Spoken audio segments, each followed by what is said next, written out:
흔들리던 생각, 움직이던 생각을 고요히 멈추는 입정 시간, 자기 생각을 제가 앉아있는 자종 또 명상종을 치면 종소리에다만 딱 맡기고 집중해 봅니다. 이걸 소리 명상이라고 합니다. 편안히 앉으시고 눈을 살며시 감고 합니다.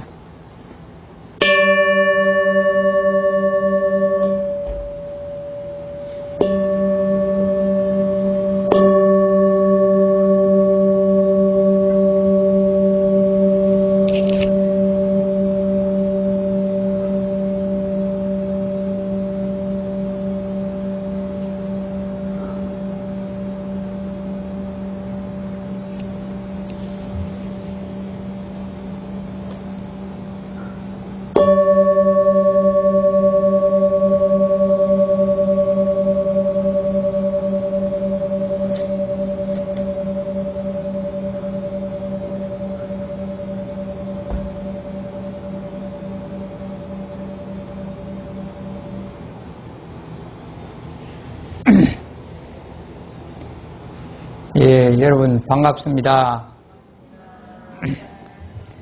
오늘은 지장왕보살을 아십니까? 라는 제목으로 말씀을 드리겠습니다. 예, 올해 윤달이 들은 해라서 생전지수제를 윤달에 하려고 했지만 코로나 방역 관계로 윤달에 못하고 우람분절 백종이 다가오면서 49일 시장기도도 올리고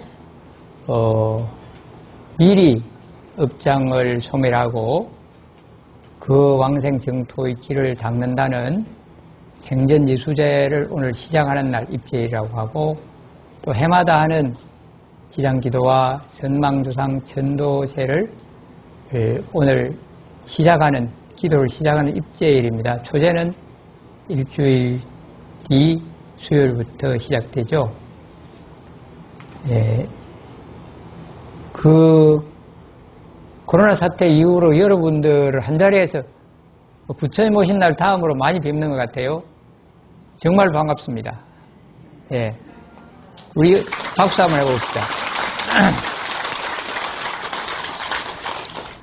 예, 오늘 합창단 또 제 동참하신 분들 다 정성들이 하시고 또 그런 마음들이 서려서 반은 마스크로 가린 얼굴이지만 반은 그 눈 위의 표정들이 다 밝아서 좋습니다. 근데 여러분들 그 유튜브에 보는 덕진 스님 얼굴하고 지금 바로 보는 얼굴하고 어디가 좋아요? 어떤 게? 바로 보는 게 좋죠? 역시 대면으로 보는 게 좋고요.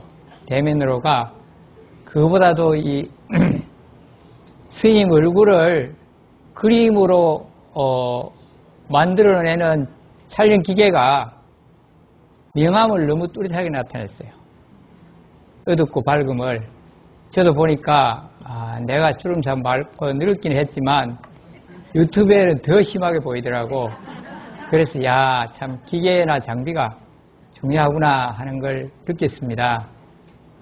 그렇지만 스님 얼굴이 중요한 게 아니고 법문의 내용이 중요하죠.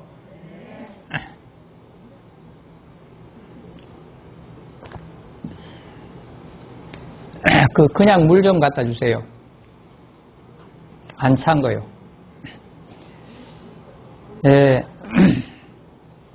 그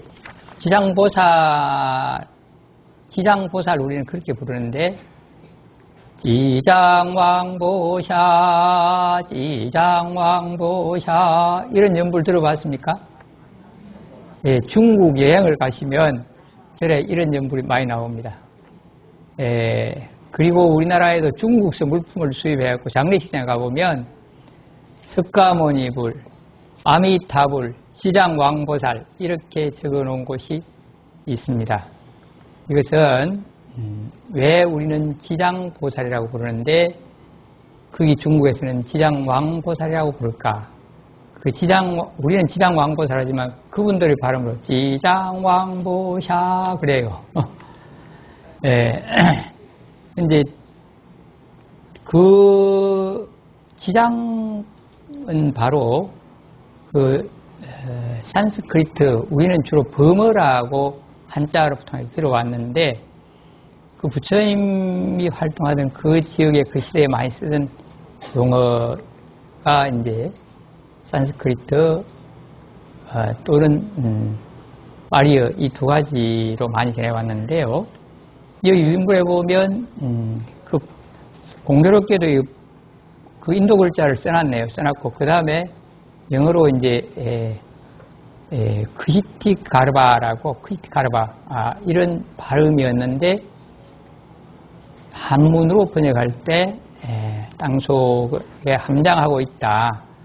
또 땅은 온갖 걸 다 품고 지니고 거기서 생장하고 살고 있다. 그런 뜻에서 지장보살이라고 불렸다고 합니다. 그래서 인도에서 지장보살 신앙이 있었고, 그 부처님 그런 신앙이 있었고, 중국으로 오면서 또 중국어로 번역이 돼서 한문 번역이 돼서 지장신앙, 지장보살 읽었는데, 지장경도 읽고 지장보살 신앙을 했습니다. 그때까지는 그냥 지장보살입니다. 그런데 그 안의성 구화산, 그러니까 이게 서기 696년에서 794년이라고 그때쯤에 이제 우리나라 같으면 신라 시대고 중국 아마 당나라 시대 이런 걸로 추적됩니다. 그때 김교각이라는 우리나라에서 경주 왕족입니다. 신라 김씨 왕족이 스님이 되어서 이 중국 안휘성이라는 데입니다. 상하이라고 지도에서 대충 알죠. 그 조금 위에, 상해 조금 위에 해변 바로 안쪽의 성인데, 거기 구화산에 오래 머물러 계시면서 수행을 열심히 하셨고 기도도 열심히 하셨고, 그래서 민양화라는 그 부자에게 산도 시주받고, 아들도 또 스님의 제자, 그 지장단에 보면 도명존자라고 있어요. 그분이 민양화라는 거사님의 아들이다. 또 민양화는 우리 지장전에, 한국 지장단에 보면, 지장전, 명부전 거기 보면 지장보살이 가운데 계시고, 좌측에 도명존자, 민양화 씨의 아들 김교각 스님이 상자, 그 다음 우측에 또 이렇게 의관을 갖추고 수염이 있게 그렇게 조성된 분이 있는데, 이분이 민양화라고 하는데 무독기왕이라고 불리고 있습니다. 그 부자가 이 스님을 많이 도왔고 산도 시주하고 신도도 모으고 그랬다고 하는데, 이분이 스님으로 계실 때 그 주변 일대에 이제 가물거나 비가 많이 오거나 흉년이 들면 어디서 양식을 구해왔는지 주변에 배고픈 사람들에게 양식을 많이 나누었어요. 그래서 그 기근 배고픔을 해결해주고 민생 구제를 했습니다. 또한 질병이 많이 돌 때는 어디서 또 좋은 약을 많이 구해와서 그 일대 사람들에게 그 병을 이기도록 해주셨어요. 그래서 그때부터 저분은 바로 지장보살과 같은 분이다. 그렇게 추앙하고 많은 신도들이 원근 각지에서 모이고 추앙하고, 그리고 이 스님이 또 마지막 기양이 있어요. 보통 이 사람이 죽으면 땅속에 묻거나 불에 태워 묘를 쓰거나 화장을 하죠. 그런데 이 스님은 독 속에 내 사후 시신을 보관해서 3년 뒤에 썩지 않았으면, 부패하지 않았으면 보존해라. 그때 부패했거나 상했으면 할 수 없이 묻든지 태우든지 하는 것이고 그런 유언을 하셔서 그대로 했는데 3년 후에 완전 건조, 전혀 부패하지 않고 건조가 되어 있었다고 합니다. 말라 있었어요. 그래서 여기에 순금을 입혀서 그 몸 자체가 불상이 되어버렸어요. 그걸 등신불이라고 합니다. 그 유사한 소설, 김동리가 쓴 등신불이라는 소설은 이 내용하고 조금 다릅니다.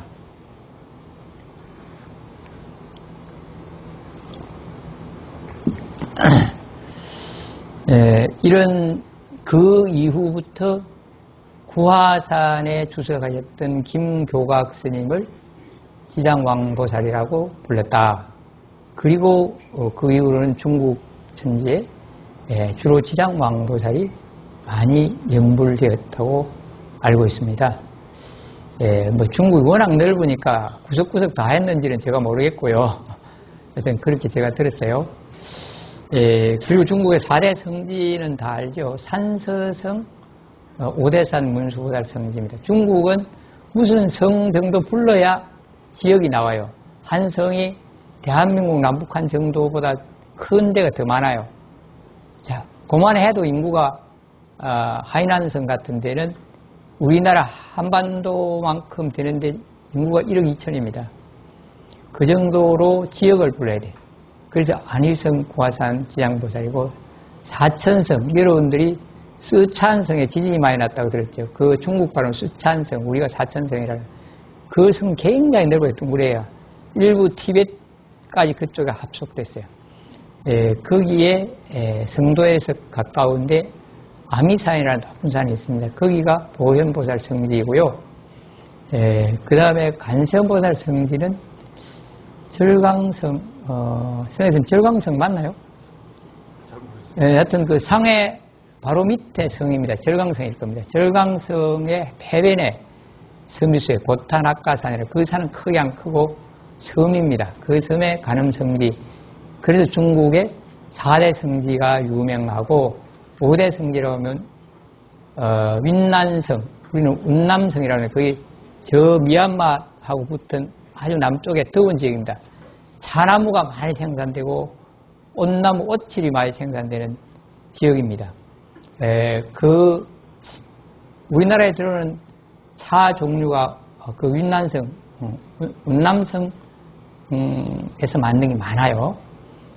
거기에 미륵성지가 있다고 합니다. 그런데 5대 성지는 잘 안 부르고 보통 4대 성지를 부르는데 그 중에 지장보살 이렇다. 지장왕보살은 누구냐? 누구라고 했죠? 여러분 대답해 보십시오. 네, 교각스님.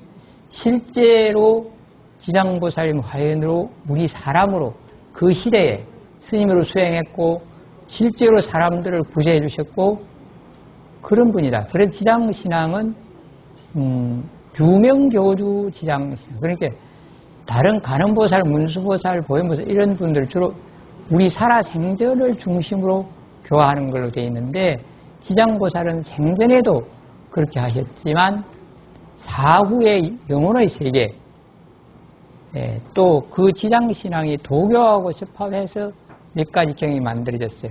그러기 이제 명부신앙이 됐는데 그 이후로 지장신앙은 사후나 저승세계까지도 구해주는 그런 역할을 크게 하고 생전에는 죄를 짓지 않게 하고 지장경에는 사후에는 죄가 있다 하더라도 변해서 지옥에 떨어지지 않고 지옥에 갔더라도 구해내겠다. 그래서 지장보살은 멸반의 경지, 성불의 경지를 미루고 나는 내내 괴로움에 허득 고통받는 영혼이나 사람들을 구제하겠다, 건지겠다. 그런 원을 세웠다고 해서 대원본존이라고 그래요. 큰 원력을 세우신 근본이다. 근본보살, 대원본존 이런 신앙이 있고 남방화주지장보살은 우리가 사는 인간들의 남념부재를 다스린다. 뭐 그런 게 인도에서부터 왔는데 중국에서 지장왕보살이라고 부르는 것은 김교각 스님 구화산에 그 도를 이루시고 그분 이후로 지장왕보살이라고 불렀다. 그래서 우리나라는 그러나 지장왕보살이라고 하지 않고 그냥 경전에 있는 지장보살 그대로 신앙을 하는데 저 지장단에 모셔놓은 좌우보철은 김구약 스님을 중심으로 해서 상자와 신도회장쯤 되는 그 민양화라는 큰 거사님 모시고 있다. 그 정도는 지장기도를 시작하는 오늘 여러분들이 아시는 게 좋겠다 싶어서 말씀드렸습니다. 아이고 선생님 난 진작부터 알고 있었어요. 손 들어봐요. 몇 분 계시네. 그분들을 위해서 박수 한번 하세요. 진작부터 알고 계셨답니다. 사실 저도 이 부분이 처음은 아닙니다. 김교각 스님 이야기가 여러 번 특히 지장제일날도 하고 했어요. 예, 그렇다는 걸 아시면 되겠고요. 그 다음에 이 인물에 그럼 우리나라는 지장신앙이 언제부터 이렇게 많이 신앙하게 되었을까라는 것은 정확하게는 물론 기록에 의하면 이제 우리나라는 진표율사께서 이제 신라 시대에는 교각 스님이 신라 왕자로서 갔다 그것도 그 앞에부터 있었고 그 삼국시대 또 백제 지역에서 진표율사는 미륵신앙과 지장신앙을 함께 했다는 기록이 있습니다. 그래서 미륵신앙이 크게 아직까지 남아있는 데가 전주의 금산사 있죠. 거기에 이제 미륵전 크게 있습니다. 용화전이라고도 하고 미륵전이라고 그렇게 부르는데 통상 물론 그 용화전은 통도사도 있고 복무사도 있고 있는데 금산사 그 미륵전이 3층이고 아주 크죠. 미륵부천이. 그 다음에 익산의 미륵사지 여러분 사진으로나 어떤 보도매체를 통해서 들어봤죠. 거기 그런 데를 중심으로 미륵신앙을 많이 이렇게 부흥시킨 분이 진표율사인데 미륵보살 신앙과 미륵부처님 신앙 그리고 미륵부처님은 미래에 출현한다고 경에되어 있거든요. 그런데 이제 그동안까지 석가모니 부처님이 이 열반에 드시고 미륵부처님이 출현하실 때까지 지장보살님이 이 중생들을 교화하고 가르친다. 그래서 진표 스님은 미륵신앙과 지장신앙을 함께 많이 하도록 했다. 그런 기록이 있습니다. 그래서 그리고 후대의 참회수행법에는 여러가지 나오고 조선시대 전기에는 아미타불과 간음지장을 양쪽에 모신 그런 삼존을 모시게 했다. 지금도 큰 법당에 가운데 아미타불 좌우에 지장보살, 간음보살 모신 절의 법당들이 종종 있습니다. 그렇다. 그 정도는 우리가 아는 게 좋겠습니다.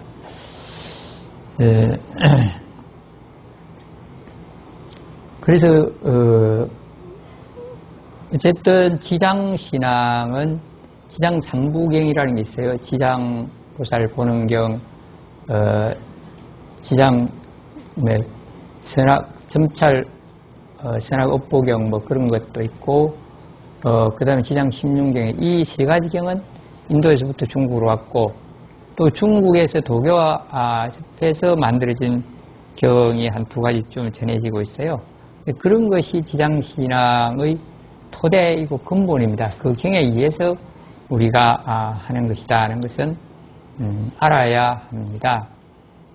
그리고 또 우리나라의 그 지장에 관해서는 이제 여기 삼국유사에 나와 있는 이야기인데 자장 스님께서 이제 중국 산서성 오대산에 가서 문수보살을 칭견하고 부처님 진인사리와 가사를 얻어왔다. 그런 많이 들었죠. 통도사가 이제 그 진인사리를 모셨고 부처님 가사도 모셨다. 이렇게 전해지고 있는데 우리나라에도 이제 간음성지 또 지장성지 이런 것들이 쭉 있긴 합니다. 중국처럼 있는데 이제 강원도 오대산 자체만으로도 이제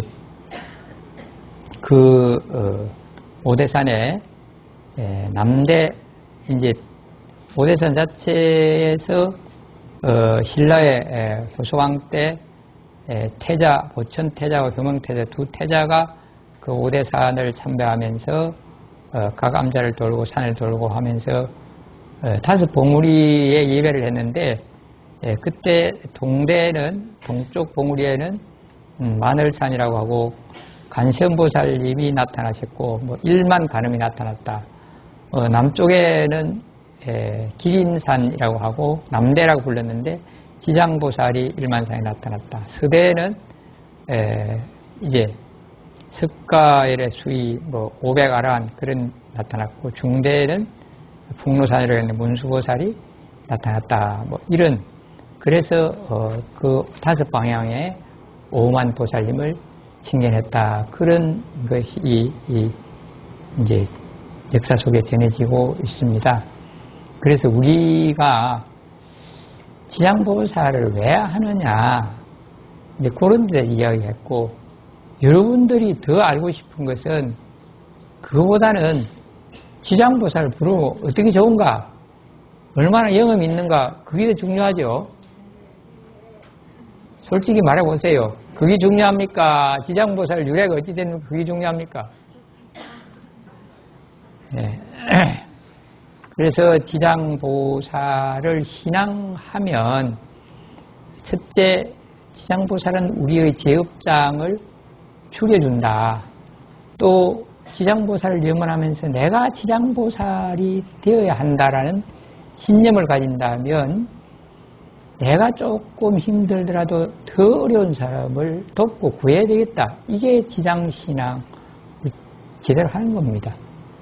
그런 염원과 행동으로 지장보살을 염원하고 부르고 경을 읽고 그런 행을 하면 내 스스로 보람도 있고 떳떳하고 또 복을 짓게 되고 그래서 내가 좋아지는 것입니다.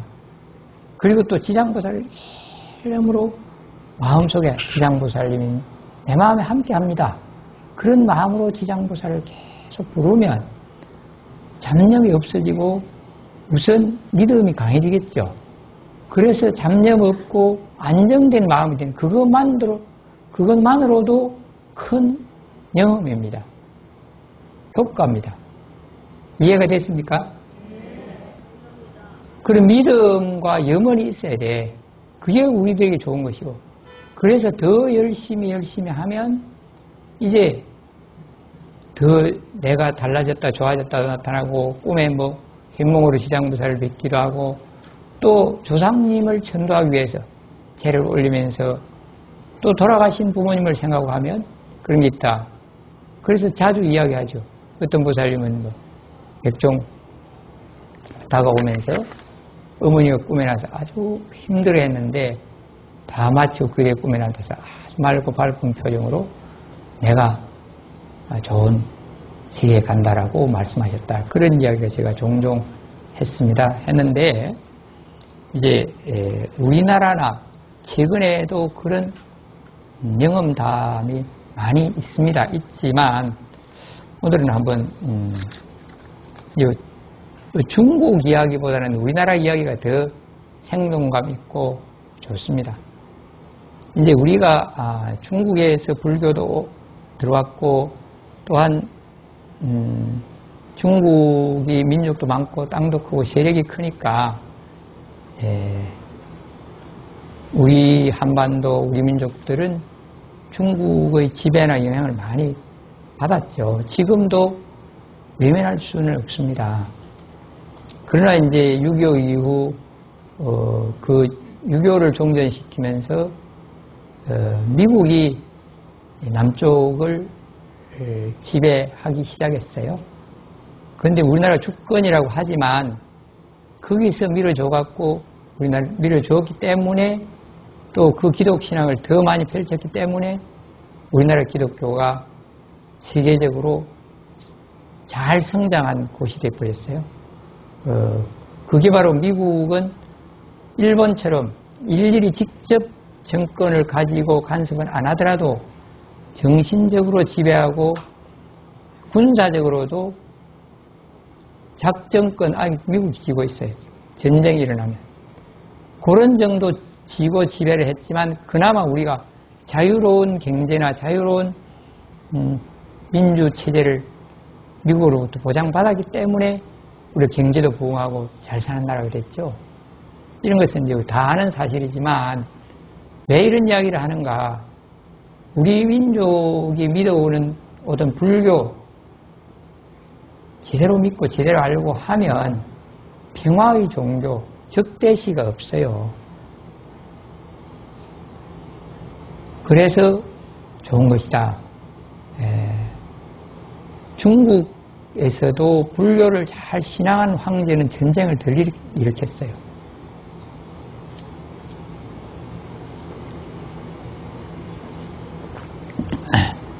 그런 부분이 요즘도 우리가 1916년, 7년만 해도 한반도가 곧 전쟁이 날 것처럼 그런 분위기, 미국의 온갖 신무기가 한반도를 에워싸고 한반도 상공을 날고 그런 분위기가 된 적도 있고, 그러다가 좀 화해 18년부터 되다가 요전에 좀 싸늘해지기도 했는데 그건 바로 이제 불교의 동치 대비 지장보살이나 관음보살이나 석가모니 부처님이 내 몸 아픔을 내 몸 아픔으로 생각하고 함께 구하겠다는 그런 자비심, 자비사상이 있다면, 용서와 포용을 하는 게 있다면 이런 대립과 전쟁이 덜하고 좀 약소국가도 대화를 하면서 도와줘가면서 다스리고 이렇게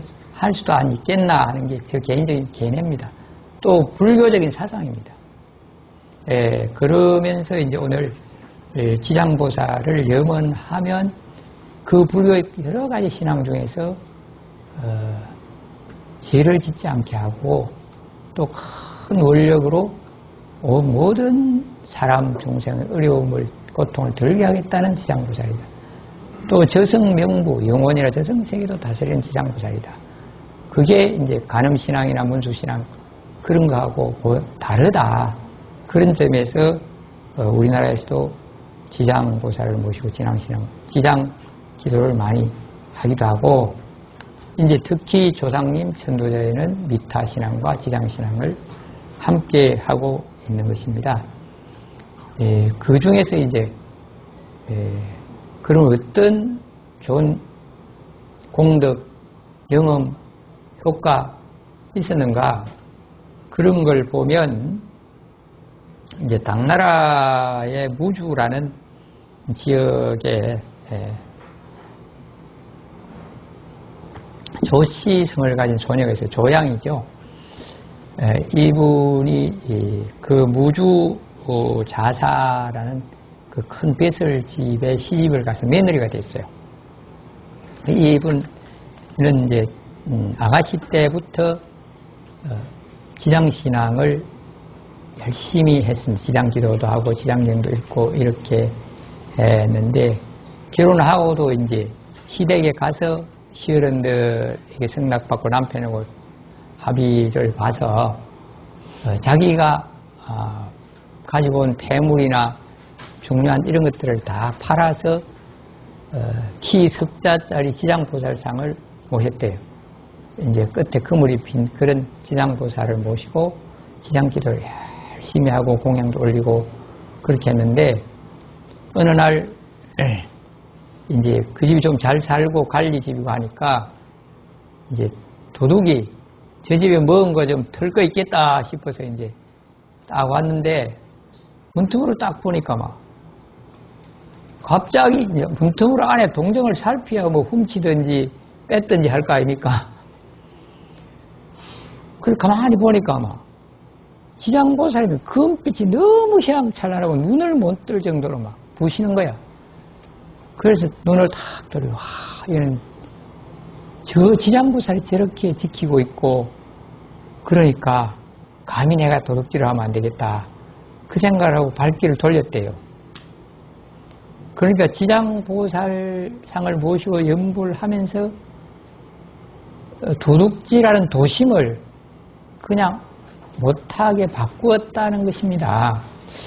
그리고 그 뒷날 이상하다고 지장보살이 얼마나 잘 모셨길래 밤에 저렇게 휘황찬란하게 보였을까 하고 낮에 이제 선비 복색을 하고 손님으로 가서 그 집에 가서 어쩔 봐도 지장보살 상은 또 안 보였대요, 그때는.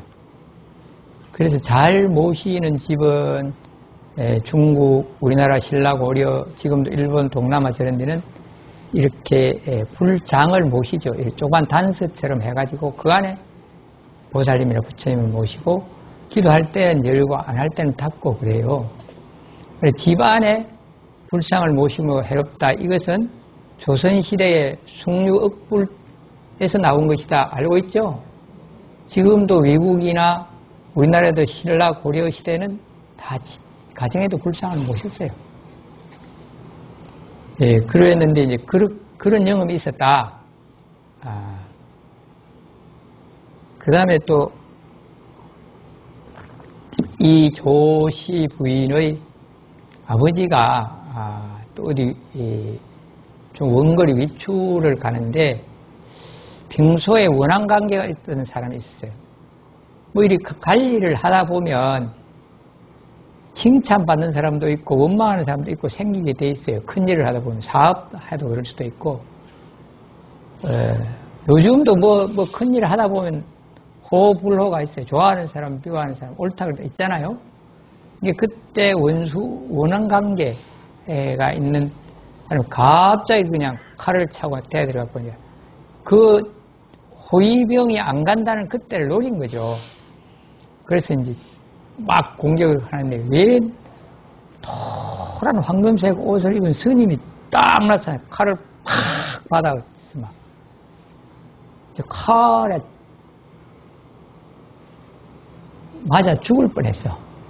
그런데 갑자기 그냥 황금색 옷을 입은 스님이 나타나서 팍 막아요. 그러니까 이 자기 원수로만 또 두 번째 공격을 하려다가 이제 스님이 막으니까 이번에는 그 스님을 향해서 몇 번 칼을 후리치니까 스님이 칼을 맞고 이제 쓰러졌어요. 그러고 나니까 이 원수도 그냥 더 이상 이 조씨의 시아버지를 공격하지 않고 그냥 가버렸대요. 그리고 이제 집에 와서 그 딸이, 친정아버지다, 친정아버지. 그 딸이 연불을 하도 잘 열심히 신앙을 하니까 보니까 딸이 모시고 있는 지장상에 칼 자국이 있었다. 그렇게 전해지고 있습니다.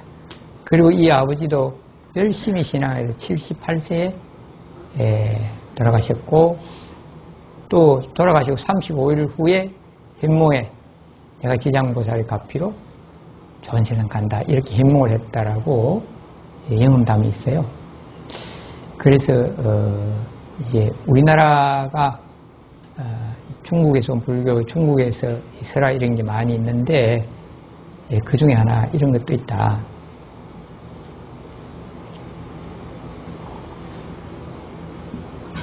오늘은 기도 입제이기 때문에 이제 일일이 설판 입에도 올리지는 아니하고 이제 초제부터는 설판은 각각 밥그릇 올리고 밥을 올리고 하게 될 겁니다. 오늘은 이런 합동으로 공양을 올리고 시식을 하니까 시간이 좀 많이 흘렀습니다. 오늘 지장보살님 또 지장왕보살 잘 들으셨죠? 열심히 이 49일 동안 지장 기도를 하고 염원하고 천도를 하면 그 하는 마음 자체가 편안하고 좋다. 그리고 해마다 하면 우리는 해마다 그 공덕을 짓고 효도를 하는 것이고 또 우리가 수행과 신행을 하는 것이다. 그렇게 알면 되겠습니다. 오늘 유튜브를 보는 분이나 여기 오는 분들이 한 번 더 말씀드리지만 이 시대에 전부 다 스마트폰 가진 시대이기 때문에 이걸 통해서 부처님 가르침을 잘 접할 수 있도록 보내주시고 구독, 좋아요 이렇게 해주시면 부처님 법이 더 많이 펼쳐진다는 것도 아울러 말씀드립니다. 여기까지만 하겠습니다. 감사합니다.